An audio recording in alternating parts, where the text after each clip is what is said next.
Good morning प्यारे साथियों, कैसे हो आप सभी। आशा करता हूं कि आप सब अच्छे ही होंगे। ठीक है जी, हम मिले हैं इस क्लास में एक बार फिर से मेंस्ट्रुएशन का एक टॉपिक लेके। ठीक है, पीछे वाला टॉपिक हमने देखा कि हमने ट्रायंगल और आयत को दोनों को देख लिया। इस क्लास में हम देखेंगे वर्ग से, अपने स्क्वायर से संबंधित कुछ क्वेश्चन देखने वाले हैं। ठीक है जी, तो वर्ग पहले इसको देखने से पहले, क्वेश्चन देखने से पहले हम उससे संबंधित कुछ तथ्य हैं वो क्लियर कर लेते हैं। अपना वर्ग होता क्या है, वर्ग होता क्या है, ये अपनी एक कोई आकृति है। वर्ग एक ये आकृति है अपनी। ठीक है जी, अब इसमें अपने को क्या है कि, और अपने आयत हमने क्या देखा, ये आयत देखो, इसमें भी आमने सामने की भुजाएं बराबर होती है, इसमें भी आमने सामने की भुजाएं तो इसमें भी बराबर है, तो इसको आयत क्यों नहीं बोलते, इसको आयत क्यों नहीं बोलते और इसको वर्ग क्यों बोलते हैं। इसको आप देखिए आयत बोलते हैं, आमने सामने की भुजाएं तो इसमें बराबर है, आमने सामने की भुजाएं इसमें 90 डिग्री कोण इसमें भी है, 90 डिग्री कोण इसमें भी, प्रत्येक कोण। ठीक है, पर लेकिन एक फर्क है। फर्क क्या कि इसमें आमने सामने की भुजाएं बराबर होती है। ठीक है, और वर्ग में क्या होता है जी, आपके एक वर्ग में प्रत्येक भुजा बराबर होती है। यानी अगर ये 2 मीटर की है तो ये 2 मीटर की और ये 2 मीटर की, ऐसे प्रत्येक भुजा आपकी बराबर होती है, तो इसको हम बोलते हैं जी वर्ग। अब इसके 2-4 जो फॉर्मूले हैं वो है कि वर्ग का क्षेत्रफल, वर्ग की परिमिति और वर्ग का विकर्ण, ये 3 चीजें अपने को चाहिए। ठीक है, अब पहली चीज वर्ग का क्षेत्रफल क्या होता है भाई। अगर आपने वर्ग का क्षेत्रफल, अगर आपने आयत अच्छे से पढ़ा है तो वर्ग आयत का क्षेत्रफल हमने क्या पढ़ा, लंबाई गुणा चौड़ाई, तो इसका लंबाई गुणा चौड़ाई करूंगा, लंबाई गुणा चौड़ाई, यानी ये भुजा दोनों सेम है, इसकी तो लंबाई भी वही है, चौड़ाई भी वही है, सेम ही है, तो मैं उसको क्या लिख सकता हूं, इसकी एक भुजा अगर ये है तो उस भुजा का क्या करेंगे जी, हम भुजा स्क्वायर करेंगे। भाई आकृति सेम है इसके ऊपर, लेकिन इसमें डिफरेंस क्या है, इसकी दोनों भुजाएं, चारों भुजाएं सेम है, तो इसकी 2 भुजाएं लंबाई और चौड़ाई का गुणा करूंगा तो वही भुजा स्क्वायर हो जाएगा। अब वो बोल रहा है कि वर्ग का परिमाप, वर्ग का परिमाप, अभी तक मैं क्या कर रहा था, आयत में क्या कर रहा था, 2 गुना लंबाई प्लस चौड़ाई, या फिर चारों भुजाओं का योग, तो एक भुजा, 2 भुजा, 3 भुजा, 4 भुजा, तो 4 गुना भुजा, ये इसका परिमाप हो जाएगा। ठीक है, अब ये बोल रहा है कि वर्ग का विकर्ण, इस वर्ग का ये विकर्ण, इसको अगर हम d मानते हैं तो मेरे को एक चीज बताना, अगर ये वर्ग की भुजा a है, प्रत्येक भुजा अगर मैं a मान के चलता हूं, अगर a मान के चलता हूं तो वर्ग का विकर्ण क्या होगा जी, वर्ग का विकर्ण ये क्या होगा जी आपका, देखना भाई ये आपके क्या बन गया, एक समकोण ट्रायंगल बन गया कि नहीं बन गया। ठीक है जी, तो इसमें आपका d स्क्वायर इक्वल्स टू क्या होगा, कर्ण स्क्वायर इक्वल्स टू आधार स्क्वायर प्लस लंब square, a square plus a square. अब d स्क्वायर इक्वल्स टू क्या आ जाएगा, 2a स्क्वायर होगा नहीं, a स्क्वायर ऐड होगा 2a स्क्वायर। अब d की वैल्यू अगर निकालनी है तो अंडर रूट 2a, ये आपकी वैल्यू आएगी कि नहीं आएगी, यहाँ पे d आपका विकर्ण होगा, a आपकी भुजा होगी और अंडर रूट आपका कांस्टेंट रहेगा, तो विकर्ण आपका क्या आ जाएगा, अंडर रूट 2a। ये 3 चीजें आपको ध्यान में रखनी है, इन चीजों को आप नोट कर लीजिएगा। ठीक है, ये तीनों चीजों में हमारा पूरा टॉपिक घूमेगा। ठीक है, अब देखते हैं इससे संबंधित कुछ क्वेश्चन करते हैं ताकि हमारा डाउट अच्छे से क्लियर हो जाएगा। Question number first, question number first, इसमें दिया इसने कि एक वर्गाकार खेत का क्षेत्रफल 196 वर्ग मीटर है, तो इसकी प्रत्येक भुजा की लंबाई ज्ञात कीजिए। अब इसने वर्गाकार खेत का क्षेत्रफल कितना दे दिया जी, 196 मीटर दे दिया, 196 मीटर स्क्वायर दे दिया। बोल रहा है कि उस वर्गाकार खेत की प्रत्येक भुजा की लंबाई ज्ञात कीजिए। तो अब आप वर्गाकार आकृति है तो आपको पता होना चाहिए कि क्षेत्रफल क्या होता है जी आपका, भुजा स्क्वायर। भुजा स्क्वायर आपका क्षेत्रफल होता है कि नहीं होता, और उसकी वैल्यू इसने कितनी दी, 196। आपको निकालना है उसकी भुजा, भुजा निकालने के लिए आप क्या करोगे, इसका अंडर रूट ले लोगे, ये स्क्वायर इधर जाएगा तो आपका इसका क्या होगा, अंडर रूट। अब आपकी यहां से भुजा कितनी आ जाएगी, 14 मीटर, क्योंकि आपका जो 196 का अंडर रूट होता है वो जी आपका 14 का। ठीक है, तो इस तरीके से इजी सा क्वेश्चन है। ऐसे आपको वैसे तो देगा नहीं डायरेक्ट कि आप ये भुजा है 14, आप इसका वर्ग का क्षेत्रफल निकालिए, ये तो आपको पता है कंपटीशन एग्जाम में आने वाला क्वेश्चन है ही। ठीक है, थोड़ा वो घुमा के देगा, तो एक अच्छा क्वेश्चन मतलब अगर पूछता है लो लेवल का तो ये पूछ सकता है कि आपको क्षेत्रफल देके और आपसे भुजा पूछ सकता है। ठीक है, तो उससे आपका इस तरीके से आपको कर लेना है। नेक्स्ट क्वेश्चन, क्वेश्चन नंबर 2, उसने दिया आपको सेकंड क्वेश्चन जो दे रहा है वो दे रहा है कि एक वर्ग के विकिरण की लंबाई 10 अंडर रूट 2 सेंटीमीटर है। 10 अंडर रूट विकिरण की लंबाई, वर्ग का विकिरण है, ध्यान रखना है, विकिरण की लंबाई आपको दी है 10 अंडर रूट 2 सेंटीमीटर। ठीक है, बोल रहा है उस वर्ग का परिमाप कितना होगा, यानी आपको विकिरण की लंबाई दी थी, आपको भुजा की लंबाई दी थी, आपको दी थी विकिरण की लंबाई और आपसे पूछ रहा है परिमाप। तो आपका परिमाप तो आपको पता है कि आपको परिमाप निकालने के लिए तो क्या चाहिए, आपको 4 गुना भुजा है आपका परिमाप, तो आपको भुजा चाहिए, तो आपको यहाँ से भुजा निकालना। तो भाई विकिरण की लंबाई आपको पता है क्या होता है, अगर आपको एक मैंने संबंध बताया था विकिरण में और आपकी भुजा की लंबाई में, तो क्या बताया था, d = क्या होता है, अंडर रूट 2a होता है कि नहीं होता है। यहाँ पे d की वैल्यू आपको कितनी दे रखी है, 10 अंडर रूट 2 दे रखी है, और ये अंडर रूट 2a आपका यहाँ पे है। ठीक है, अंडर रूट 2 से अंडर रूट 2 चला गया। अब a की वैल्यू कितनी आ गई, उस वर्गाकार आकृति की भुजा कितनी आ गई थी, 10 सेंटीमीटर आ गई, कितनी आ गई, यहाँ से 10 सेंटीमीटर आ गई।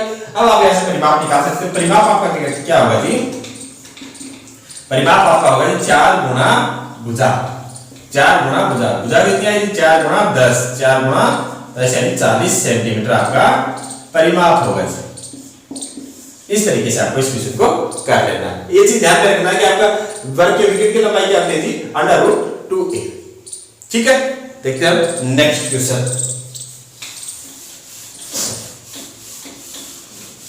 ये तो आपके सिंपल जो क्वेश्चन बनते हैं वर्ग पे वो आपके हमने देखे हैं। अब देखते हैं नेक्स्ट क्वेश्चन। अभी एक अच्छा क्वेश्चन है, देखना, किसी वृत्त का क्षेत्रफल तथा उसके विकिरण पर खींचे गए वृत्त के क्षेत्रफल का अनुपात क्या होगा। क्वेश्चन दिया उसने कि किसी वृत्त का क्षेत्रफल और उसके विकिरण पर खींचे गए वृत्त के क्षेत्रफल का अनुपात क्या होगा। ये एक वृत्त हो गया,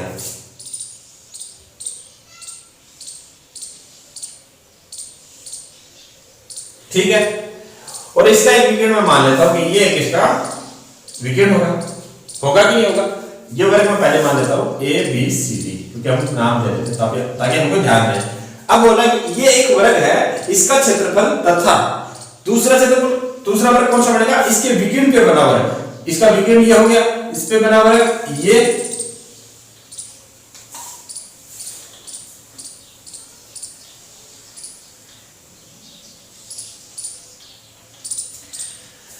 इस वर्ग के क्षेत्रफल और इसके विकिरण पे बने वर्ग के क्षेत्रफल का अनुपात हमसे पूछ रहा है। ये हम ले लेते हैं जी आपका E F। ठीक है, पहला वर्ग अपना क्या बना, A B C D वर्ग, दूसरा वर्ग बना है B D E F। इन दोनों के क्षेत्रफल का अनुपात ज्ञात करना है। तो भाई मैं इसकी भुजा का A मानता हूं, इसकी भुजा A मानता हूं, प्रत्येक भुजा A मानता हूं। अगर एक भुजा A होगी तो प्रत्येक भुजा इसकी A होगी कि नहीं होगी। अब पहले वाले की तो हमने A मान ली, पर अब दूसरे की भुजा तो अपने को निकालनी पड़ेगी। अब दूसरे की भुजा क्या होगी, बोला है ना कि इसके विकिरण पे बना है, तो मैं अगर इसके विकिरण की लंबाई निकाल लेता हूं वो, तो वो उस ऊपर वाले वर्ग की प्रत्येक भुजा की लंबाई हो जाएगी कि नहीं हो जाएगी, हो जाएगी। तो मैं पहले वर्ग का विकिरण अगर निकालता हूं, विकिरण की लंबाई कितनी हो जाएगी, भाई आपको क्या कुछ दे रखा है, डायरेक्ट आपको पता होना चाहिए under root 2a, under root 2a। जब भुजा a हो तो विकिरण की लंबाई कितनी हो जाती है आपकी, अंडर रूट 2a।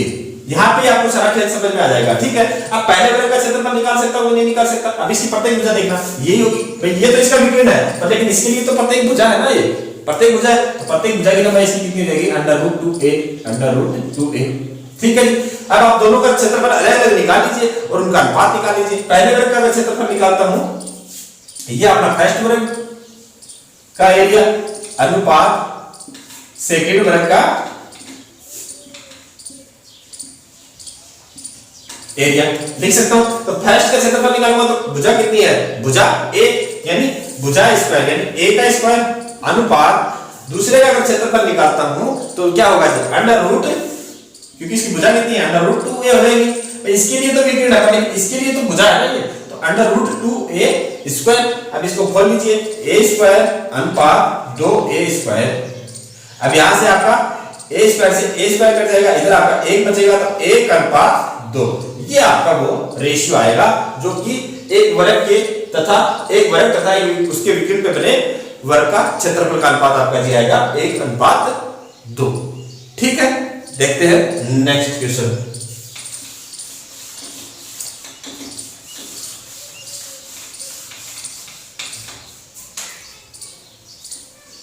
4 में वो बोल रहा है कि दो वर्गों के क्षेत्रफल में क्या अनुपात होगा जबकि उनके पहले वर्ग का विकर्ण दूसरे वर्ग के विकर्ण का दुगुना हो। क्या कंडीशन दी कि पहले वर्ग का विकर्ण इसका है 2 गुना दूसरे वर्ग के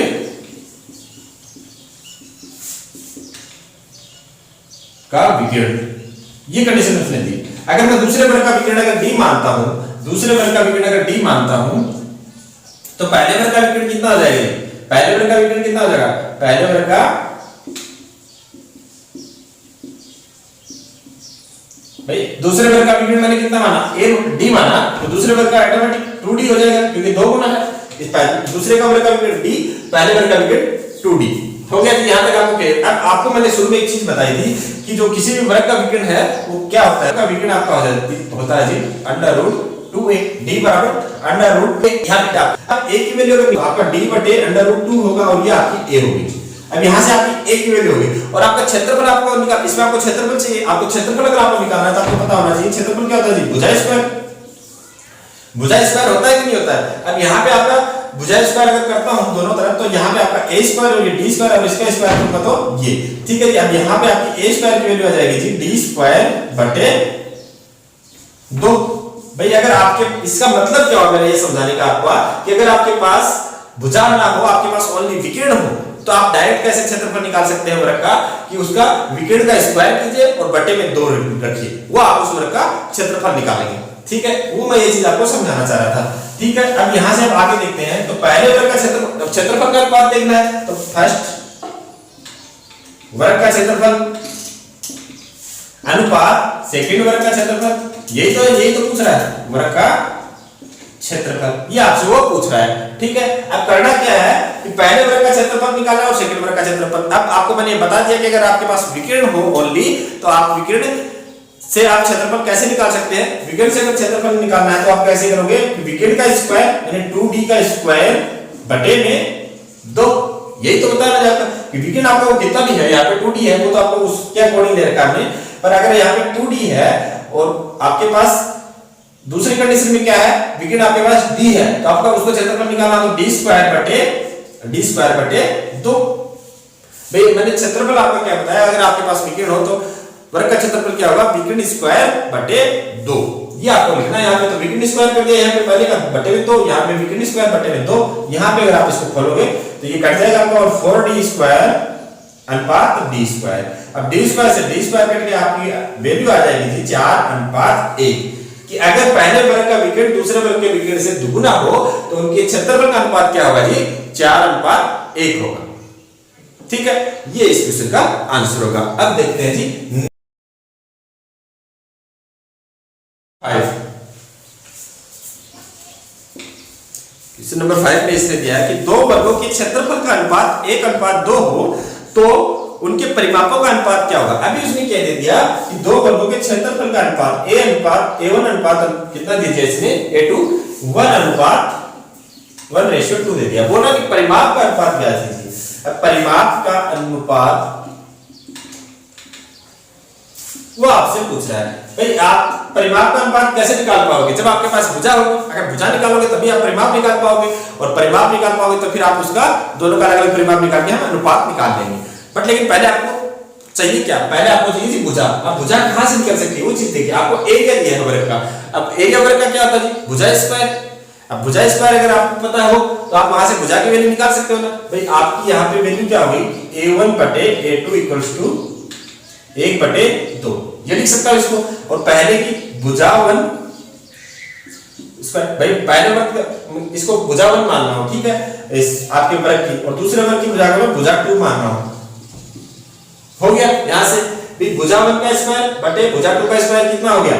1/2। यहां से भुजा 1 की वैल्यू अगर निकालूंगा तो दोनों का अंडर रूट ले लीजिए। भुजा 1 बटे भुजा 2 ये 1/2, यानी जो दोनों की भुजाओं का अनुपात है वो कितना है आपका? 1/√2। अब यहां से अगर परिमाप का अनुपात निकालना हो तो परिमाप का अनुपात निकालते हैं। परिमाप का अनुपात अगर निकालते हैं तो पहले का फर्स्ट और ये आपका सेकंड वर्ग, ठीक है जी। पहले का अनुपात 4 गुना भुजा 1 और ये अनुपात 4 गुणा भुजा 2। ठीक है, अब यहाँ पे देख लीजिए, पहले का परिमाप अगर निकालते हो तो 4 गुणा भुजा कितनी है 1, और दूसरे का 4 गुणा भुजा कितनी थी √2। ठीक है, 4 से 4 कटेगा आपका, तो परिमाप का अनुपात आपका क्या आ जाएगा जी 1 √2। ये आपका इस क्वेश्चन का आंसर होगा। एक बार फिर से देख लेते हैं इस क्वेश्चन को कि आपको एरिया का अनुपात दिया, उसने वर्ग का एरिया आपका दिया, अनुपात दिया 1:2। आपको परिमाप का अनुपात निकालना, तो आपके दिमाग में ये चीज आनी चाहिए कि परिमाप में कैसे निकाल पाऊंगा। परिमाप में निकाल पाऊंगा जी जब मेरे पास भुजा हो। भुजा कहां से निकल सकती है, आपके पास एरिया है तो वहां से आपको पता है कि एरिया होता है भुजा का स्क्वायर, तो भुजा 1 स्क्वायर बटे भुजा 2 स्क्वायर, दोनों की अलग अलग भुजा मान ली, वहां से दोनों की भुजा का अनुपात पता चल गया। अगर भुजा का अनुपात पता चल गया तो वहां से हम परिमाप निकाल सकते हैं, पहले का परिमाप अनुपात दूसरे का अनुपात, वहां से आपके पास परिमाप का अनुपात आ जाएगा। ठीक है जी, तो इस क्लास में वर्ग से संबंधित क्वेश्चन हमने देखे। आगे वाली क्लास में कुछ इंपॉर्टेंट क्वेश्चन जो पीछे के कंपटीशन एग्जाम में आए हुए हैं वो क्वेश्चन हम लेंगे जी। ठीक है, तो हमारे साथ बने रहिएगा, और वीडियो देखने के लिए आपका बहुत बहुत धन्यवाद। अगर आप चैनल पर नए हैं तो प्लीज चैनल को सब्सक्राइब जरूर कीजिएगा। जय हिंद।